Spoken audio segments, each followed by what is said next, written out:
अब कहाँ विस्तार करना है सृष्टि का? पृथ्वी पर। तो ब्रह्मा जी इनको लेकर के आए। देखा चारों तरफ जल ही जल है, पृथ्वी का पता नहीं। हाँ, याद किया भगवान को, प्रभु भगवान प्रकट हुए, क्या बात है? बोले आपने कहा पृथ्वी के ऊपर, तो पृथ्वी है कहाँ? जल ही जल। तो भगवान ने कहा चिंता मत करो, भरोसा रखो। उसी समय ब्रह्मा जी को छींक आई है और ब्रह्मा जी के दाहिने नासा छिद्र से भगवान वाराह रूप में प्रकट हुए हैं। विराट शरीर धारण किया, जल के अंदर गए और हिरण्याक्ष नामक दैत्य जो पृथ्वी का हरण करके ले गया था, उसे युद्ध करके समाप्त किया और पृथ्वी को लाकर समुद्र के बीचों बीच स्थापित किया। बोलिए वराह भगवान की। वाराह भगवान। अब ये सुना तो राजा परीक्षित ने कहा कि गुरुजी रुको। क्यों?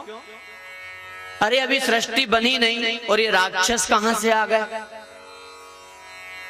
कहां से राक्षस आ गए?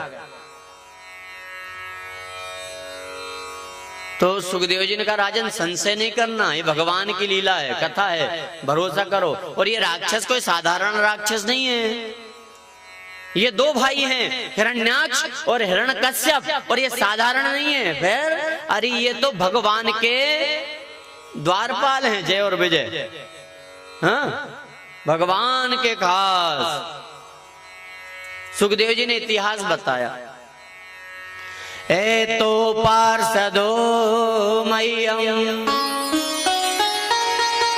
जयो विजय वच कदर्थी कृत्यमाम यदवो वै विक्रातामतिक्रमम्। ये भगवान के द्वारपाल हैं, जय और विजय। पर एक बार सनकादि ऋषि भगवान के दर्शन करने पधारे तो इन्होंने अभिमान दिखाया कि भगवान के विश्राम का समय है और आप अंदर नहीं जा सकते। हाँ, और सनकादि ऋषि हाथ जोड़ कर कह रहे हैं क्या कि भैया हमें भगवान से ही परमिशन है कि जब चाहो तब आ जाओ, कोई रोक टोक नहीं है, जाने दो।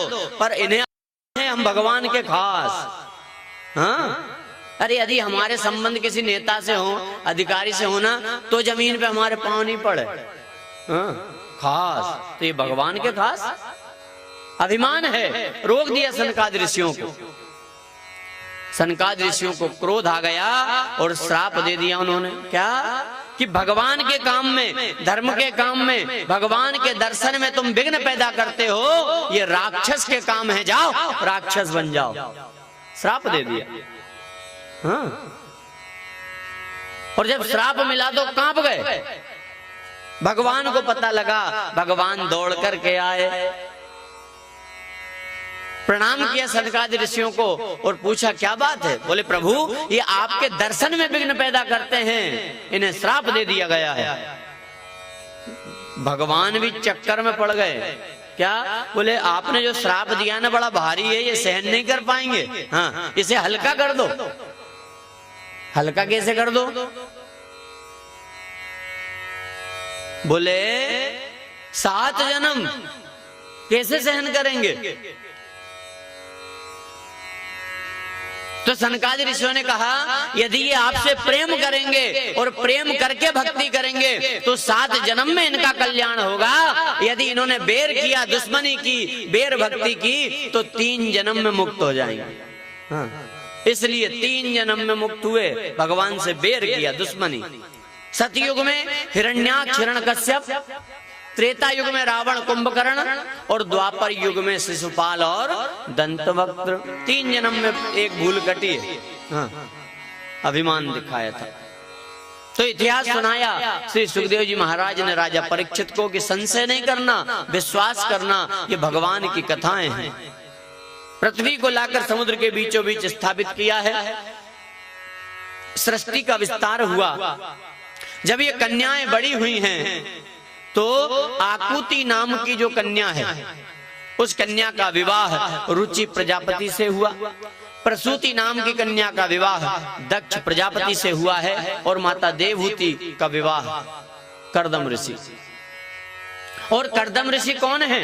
तपस्वी संत हैं, भगवान के परम भक्त हैं, त्यागी हैं। पर इनका विवाह कैसे हो गया पता है? एक बार ये जंगल में बैठे थे भगवान के ध्यान में, और एकदम से मन में एक बात आ गई। क्या? बोले ये भी कोई जिंदगी है, जंगल में बैठे रहो, पत्ते पतोर खाओ, पानी पियो और लगे रहो। अरे इससे तो अच्छा घर परिवार होता, पत्नी होती, पुत्र होता, सेवा होती। ये मन में आया, और ये मन में आया कर्दम ऋषि ने तपस्या कर डाली विवाह के लिए, और भगवान प्रकट हो गए। बोले भैया मैं आपका विवाह पक्का करके आ गया, तुम विवाह की इच्छा से तपस्या कर रहे हो ना, तो कर्दम जी ऊपरी मन से मना कर रहे हैं। इच्छा तो है पर मन को भाए मूड हिलाए, शर्म आ रही है। पर भगवान भाव समझते हैं मन का कि तुम विवाह के लिए तपस्या कर रहे हो, तो मैंने तुम्हारा पक्का कर दिया। अब कर्दम जी का प्रभु मेरी कोई इच्छा ही नहीं थी विवाह की, ऊपरी मन से मना। और भगवान कह रहे भैया ठीक है, यदि मना है तो फिर मेरी बात खराब होगी। बोल नहीं, आपकी बात खराब नहीं होने दूंगा, यदि आपने पक्का कर दिया तो मैं तैयार हूं, करो विवाह। तो कर्दम ऋषि का विवाह माता देवहूति से संपन्न हुआ, और विवाह के पश्चात अपनी कुटिया में लेकर के आए हैं कर्दम ऋषि माता देवहूति को बिंदु सरोवर। कुटिया में आए, क्या देखा? जैसे ही द्वार खोला है कुटिया का, तो नीचे देखा तो गड्ढे गड्ढे, एक में सांप, एक में मेंढक, एक में चूहा। ऊपर देखा तो घोंसले लटक रहे हैं, पक्षी कलरव कर रहे हैं। आइए आज काजल खेड़ी से हमारे भूरेलाल जी चौरे, सुनील जी चौरे और उनका पूरा परिवार आया है। जोरदार करतल ध्वनि से हम उनका अभिनंदन करें। अभी 25 से 31 जनवरी आपके द्वारा भव्य आयोजन ग्राम काजल खेड़ी में कराया गया, और निरंतर आप सत्संग से जुड़े रहते हैं, तो ईश्वर की कृपा आपको मिलती रहे, बरसती रहे। बहुत बहुत साधुवाद। आ जाइए। श्री कृष्ण गोविंद हरे मुरारी, हे नाथ नारायण वासुदेवा। श्री कृष्ण गोविंद हरे मुरारी, हे नाथ नारायण वासुदेवा। कृष्ण गोविंद हरे मुरारी, हे नाथ नारायण वासुदेवा। हितमात स्वामी सखा हमारे, हितमात स्वामी सखा हमारे, हितमात स्वामी सखा हमारे। हे नाथ नारायण वासुदेवा।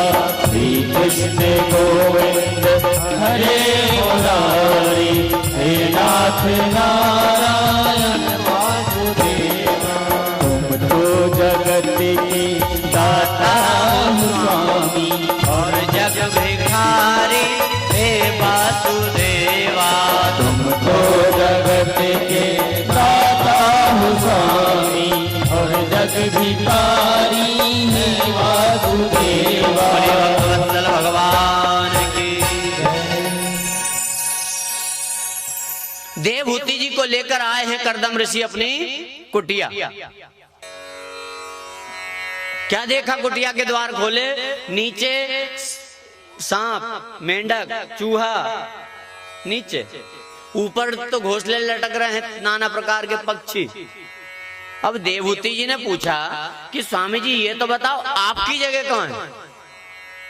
इन पे तो पूरी कुटिया पे तो इनका कब्जा नजर आता। तो कर्दम ऋषि ने एक कोने में इशारा किया, ध्यान से सुनना। एक कोने में एक आसन बिछा हुआ है। ये क्या है? कहा आई आओ पहना दो। हमारे साहू जी बड़े सरल हैं। विराज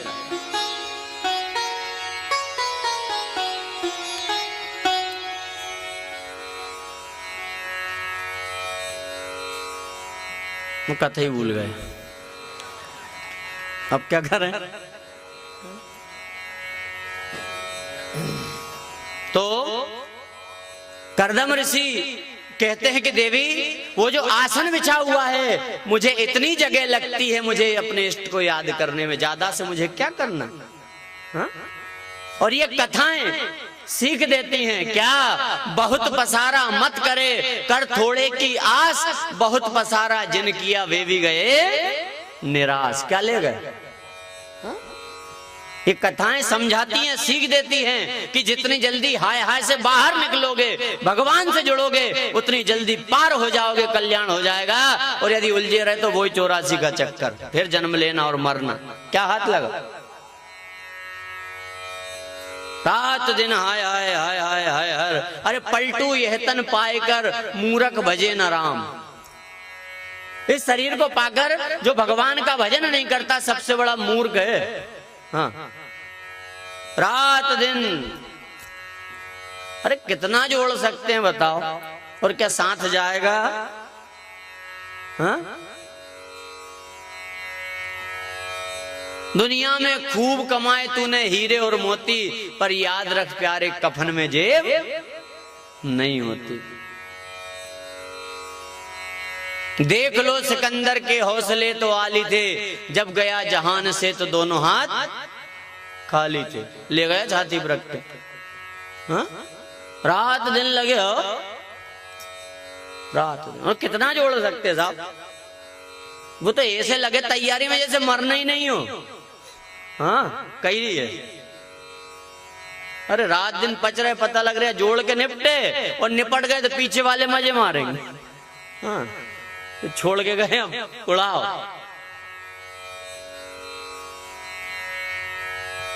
आगाह अपनी मौत से कोई बसर नहीं, सामान 100 बरस का और पल की खबर नहीं। हाँ, खबर कल की नहीं है, कल की छोड़ो पल की नहीं है, और अचार 2 साल को डाल के रखे। हाँ भाई, भरोसा क्या ले जाएंगे, कितना जोड़ सकते हैं? अरे मरना है, कितना ही धन हो, बड़ा से बड़ा डॉक्टर नहीं बचा सकता। जब सिकंदर मरा था तो सिकंदर ने मरने के पहले कह दिया था मेरी 3 इच्छा जरूर पूरी कर देना। कौन कौन सी? बोले मेरा जनाजा मेरी अर्थी, जो दुनिया के बिल्कुल बेस्ट माने हुए हकीम हैं, वैद्य हैं, डॉक्टर हैं, उनके कांधे पर रखना। क्यों महाराज? बोले दुनिया वाले समझ जाएं बड़ा से बड़ा डॉक्टर भी मौत से नहीं बचा सकता। दूसरी इच्छा, बोले मेरी सारी संपत्ति दौलत जिस रास्ते से जनाजा जाए बिछा देना। क्यों? ये दुनिया वाले चक्कर में पड़े ना, और अरे उनको समझ में आ जाए कि कितना ही ढेर मचा लेना, ये दौलत भी मौत से नहीं बचा सकती। और तीसरी इच्छा, बोले मेरे दोनों हाथ जनाजे के बाहर खाली लटका देना। क्यों महाराज? दुनिया वाले समझ जाएं कि खाली हाथ आए थे और खाली हाथ जाना है। क्या हाथ लगा? संत कहते हैं कि आदमी की औकात कितनी है? माँ के गर्भ में आया तो पानी का बुलबुला, मर गया जल गया तो 1 मुट्ठी राख, इतनी है आदमी की औकात। बस क्या ले जाए? 2 गज कफन का टुकड़ा तेरा लिबास होगा। 2 गज कफन का टुकड़ा तेरा लिबास होगा। 2 गज कफन का टुकड़ा तेरा लिबास होगा। 2 गज कफन का टुकड़ा तेरा लिबास होगा।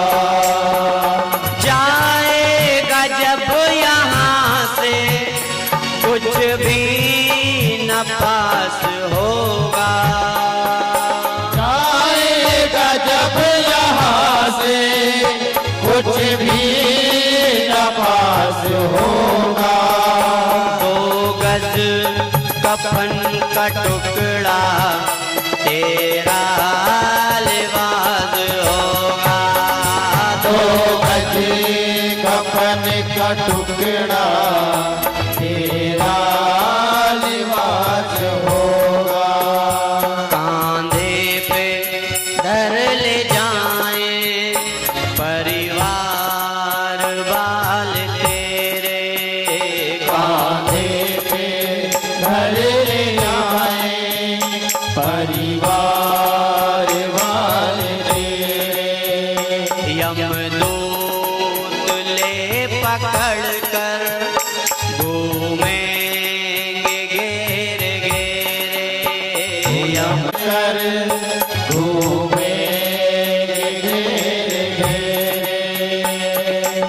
गठड़ियों में रख दे तेरे बदन को।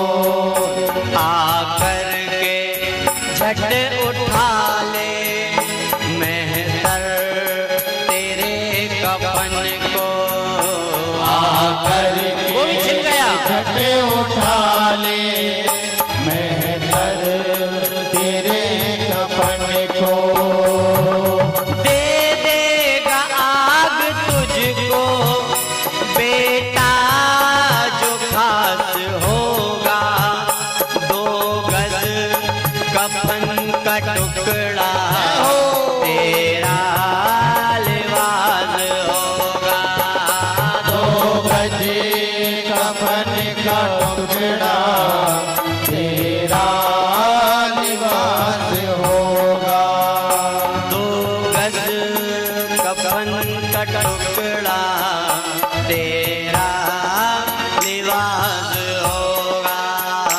2 गज कफन का टुकड़ा तेरा लिबास होगा। और ये वत्सल भगवान की पसारा मत करे कर थोड़े की आस। बहुत पसारा जिन किया वे भी गए निराश। हाँ, अरे जहां है जैसे हैं जितना है उतने में भी सुखी हो सकते हैं यदि तृप्ति हो। और तृप्ति नहीं हो, तृष्णा हो, तो फिर जितना मिले कम पड़ेगा। और ज्यादा की चाह ऐसा ना हो पाप करवा दे। हाँ, संत बता के गए आदि और बासी भली तामे रहो समाये। और जो चाहेंगे चूपड़ी तो पाप अधिक करवा। ऐसा ना हो जाए कि ज्यादा के चक्कर में अपराध हो जाए। और हम दुखी क्यों हैं पता है? आधे से ज्यादा तो क्यों दुखी हैं? इसलिए दुखी हैं कि जो है उसका सुख नहीं भोगते, जो नहीं है उसके लिए रोते हैं। आधे से ज्यादा इसमें ही दुखी है। हाँ, और विचार करिए कि कितने लोग ऐसे हैं कि जो हमारे पास है ना उसके लिए भी वो तरसते हैं। कितनों के पास है जो आपके पास है? विचार करो। हाँ, जहां है ना वहां भी प्रसन्न हो सकते हैं यदि शांति मिल जाए। और ये शांति कहीं बाहर बाजार में नहीं मिलती। हाँ, अंदर ही अपने मन को समझाना पड़ेगा। मन को जितने अंदर जाएंगे ना उतनी शांति मिलेगी। हाँ, अशांत है सब, अशांत। संतों ने बताया है क्या? 5 रास्तों से अशांति आती है। कौन कौन सी? एक संसार, एक स्वास्थ्य, एक संबंध, संतान। तो प्रयास करें बचने का, बिल्कुल शांत। और ये शांति अंदर में जहां है जैसे हैं जितना है बस प्रसन्न रहें, भगवान का भजन करें। और यही बात कह रहे हैं करदम जी माता देवहूति से कि मुझे इतनी जगह लगती है भजन के लिए बस। बोले ठीक। अब देवहूति ने कहा मैं जरा कुटिया की साफ सफाई कर लूं। बोले कर लो। मैं अपने इष्ट को याद कर लूं। बोले ठीक। तो इष्ट के ध्यान में करदम जी बैठे हैं। कैसे बैठे? समाधि लग गई। हाँ, ध्यान में चले गए। अब काम से निपट के आई माता देवहूति, देख